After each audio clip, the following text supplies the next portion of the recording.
Antes de entrarmos nos conceitos desta aula, imagine uma situação bastante comum. Um estudante acessa o ambiente virtual e escreve: onde encontro o prazo da atividade? Em poucos segundos, recebe a resposta com a data e o caminho correto. Em seguida, pergunta: você pode explicar por que minha resposta está errada? Dessa vez, o sistema oferece uma pista e sugere a revisão de um conteúdo. As duas respostas aconteceram por meio de uma conversa, mas envolveram níveis diferentes de apoio. Na primeira, o sistema apenas recuperou uma informação. Na segunda, tentou orientar uma ação de aprendizagem. É nesse ponto que começamos a distinguir um chatbot de uso geral de um assistente pensado para finalidades educacionais. Nesta aula, vamos compreender como esses sistemas funcionam, o que diferencia respostas baseadas em regras de respostas produzidas por modelos generativos e quais cuidados são necessários para que a interação seja confiável, acessível e pedagogicamente relevante.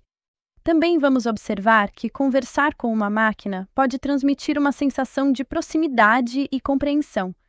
No entanto, uma resposta formulada em linguagem natural não significa que o sistema compreenda o estudante da mesma maneira que um professor compreende.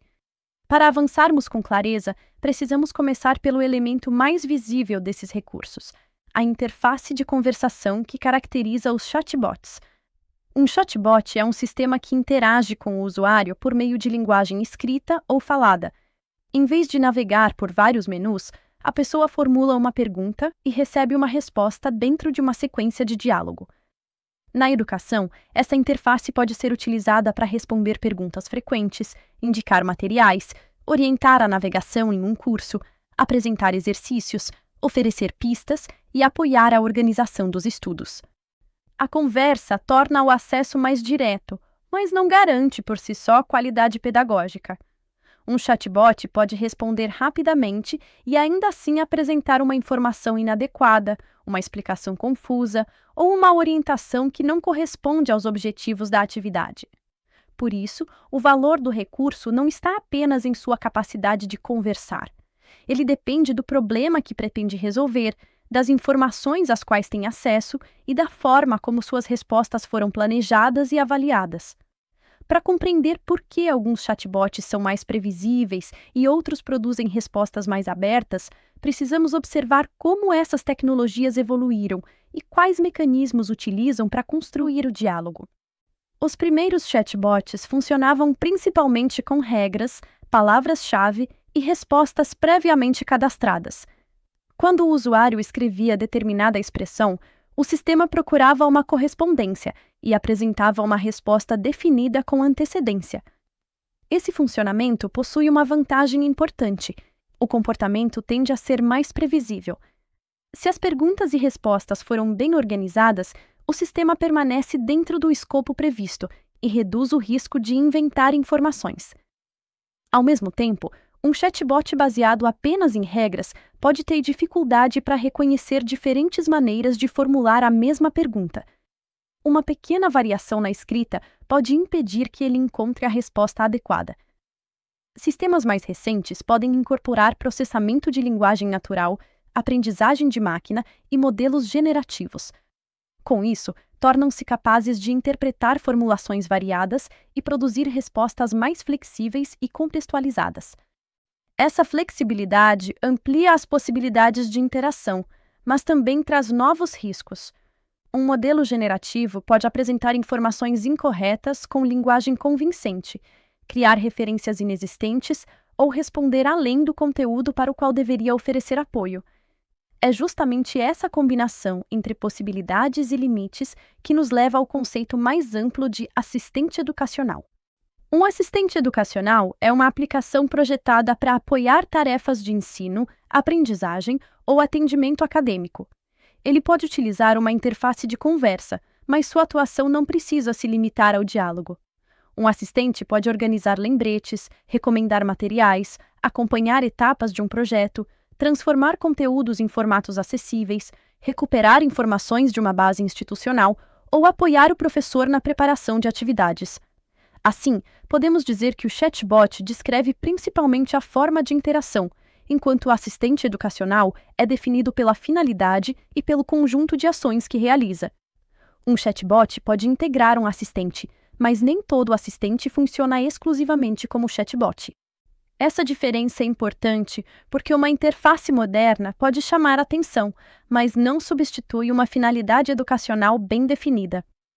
Antes de escolher a tecnologia, é necessário decidir qual necessidade será atendida e qual contribuição se espera para a aprendizagem.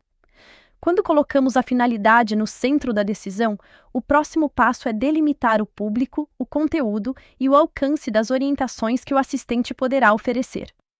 O planejamento de um assistente educacional deve começar por perguntas pedagógicas. Quem utilizará o recurso, em qual contexto, para realizar que tipo de tarefa e com quais objetivos de aprendizagem? Depois disso, é preciso definir o escopo.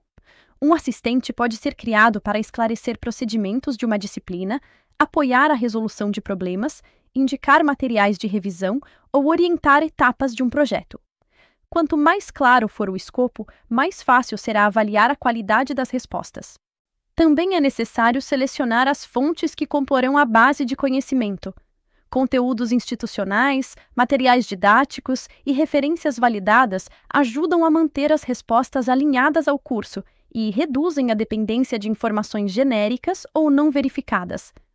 O modo de falar também precisa ser planejado.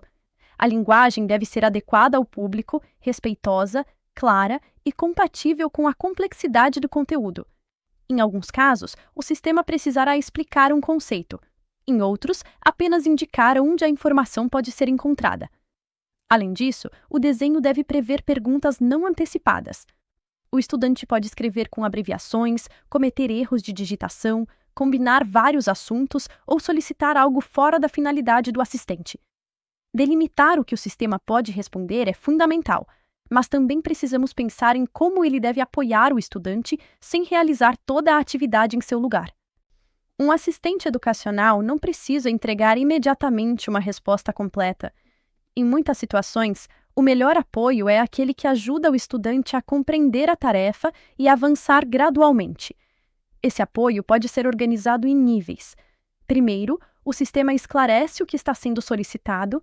Depois, pode oferecer uma pista, lembrar um conceito relacionado, indicar uma fonte ou formular uma pergunta que leve o estudante a revisar o próprio raciocínio. Imagine uma atividade de investigação. Em vez de produzir o texto final, o assistente pode ajudar o estudante a delimitar o problema, comparar possíveis fontes, reconhecer informações ausentes e organizar uma sequência de trabalho. Essa estratégia preserva a autoria e cria oportunidades para formular hipóteses, tomar decisões e construir argumentos. A ferramenta participa do processo, mas a responsabilidade pela produção continua com o estudante. Para que esse apoio seja realmente formativo, porém, as orientações precisam estar baseadas em conteúdos confiáveis. Por isso, o funcionamento pedagógico do assistente está diretamente ligado à qualidade de suas fontes e dos processos de validação. A qualidade de um assistente depende em grande parte das informações que ele utiliza. Quando o recurso recupera conteúdos de uma base institucional validada, há maior possibilidade de manter coerência com as normas, os materiais e os objetivos do curso. Isso não elimina a necessidade de revisão, uma resposta pode combinar informações de modo inadequado e uma explicação correta pode não ser suficiente para a dúvida apresentada. Por essa razão, o desenvolvimento deve incluir testes com perguntas reais e com diferentes formas de escrita. É importante verificar não apenas quando o assistente acerta, mas também como se comporta diante de ambiguidades, solicitações incompletas e assuntos fora do escopo. Professores e estudantes podem contribuir para essa avaliação, indicando respostas pouco claras, informações ausentes e dificuldades recorrentes. O acompanhamento transforma os erros observados em oportunidades de aperfeiçoamento do sistema. Mesmo com uma boa base e testes frequentes, haverá momentos em que o assistente não terá informação suficiente.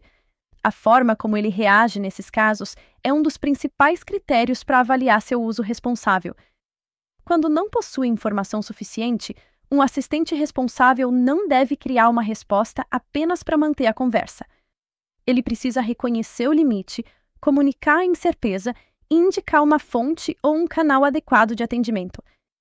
Essa postura é especialmente importante em situações que envolvem decisões acadêmicas, questões pessoais, avaliação, conflitos ou necessidades que exigem análise humana. A disponibilidade permanente do sistema não pode ser confundida com autoridade permanente. O encaminhamento ao professor, à coordenação ou ao setor responsável deve fazer parte do desenho do recurso. O estudante precisa saber quando a conversa automatizada termina e onde poderá encontrar apoio humano. Também é importante deixar claro que o usuário está interagindo com um sistema. A transparência evita que a linguagem conversacional produza uma falsa impressão de consciência, empatia ou compreensão integral do contexto. Nos modelos generativos, esse cuidado torna-se ainda mais necessário, porque a fluidez da resposta pode esconder erros. Uma explicação bem escrita deve continuar sendo verificada quando envolve conceitos, dados, referências ou orientações institucionais. Ao estabelecer limites e caminhos de encaminhamento, protegemos a qualidade da orientação. Mas o uso responsável também depende de outras condições, como acessibilidade, privacidade e avaliação contínua. Um assistente educacional precisa ser acessível a diferentes usuários. Isso envolve linguagem clara, compatibilidade com tecnologias assistivas, organização adequada da conversa e alternativas quando a interação por texto ou voz não atender às necessidades do estudante. A ferramenta também deve evitar a coleta de dados pessoais desnecessários. Para responder a uma dúvida sobre o calendário da disciplina, por exemplo, não há motivo para solicitar informações que não estejam relacionadas à finalidade da orientação. Quando dados de interação são armazenados, a instituição precisa saber quais informações são coletadas, por que são utilizadas, quem pode acessá-las e por quanto tempo serão mantidas. Esses registros podem ajudar a identificar dúvidas frequentes e melhorar o atendimento. No entanto, não devem ser utilizados para produzir interpretações indevidas sobre o estudante, nem para tomar decisões automáticas sem critérios claros e possibilidade de revisão. O acompanhamento institucional também precisa avaliar a qualidade pedagógica. Não basta contar quantas mensagens foram trocadas. É necessário observar se as respostas são corretas, se ajudam o estudante a avançar e se os encaminhamentos acontecem quando necessários. Professores, equipes técnicas e usuários devem participar desse processo. A avaliação conjunta permite reconhecer problemas que não aparecem apenas nos indicadores do sistema. Também é importante revisar periodicamente o escopo e as fontes. Mudanças no currículo, nos procedimentos institucionais ou nas necessidades dos estudantes exigem atualização do assistente. Com esses elementos reunidos, podemos compreender que um bom assistente educacional não é aquele que responde a tudo, mas aquele que oferece o apoio adequado dentro de limites conhecidos e articulado à mediação humana. Na próxima vez que conversar com um chatbot, experimente observar não apenas o que ele responde, mas também os limites, as escolhas e os objetivos que estão por trás daquela conversa. Até a próxima aula!